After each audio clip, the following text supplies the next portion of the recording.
Ito na guys yung ginawa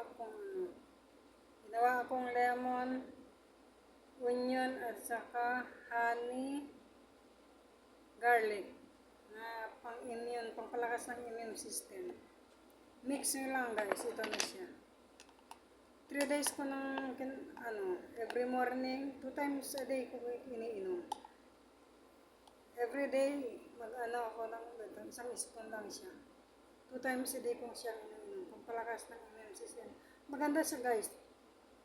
Lalo na sa umaga, paggising mo kapag uminom ka ng ganito, yung ramdam mo na tinatamad ka, maganda yung yung mode mo, kinaumagahan. Yan siya. Kaya magte-take na naman ako, 1 teaspoon ito, na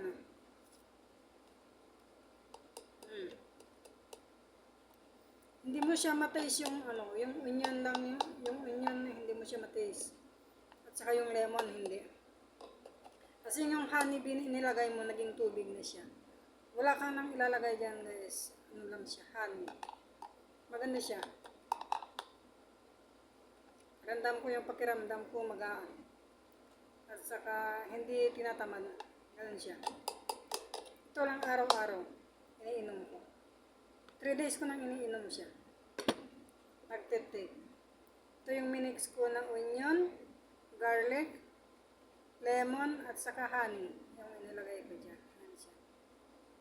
Pagpalakas ng immune system.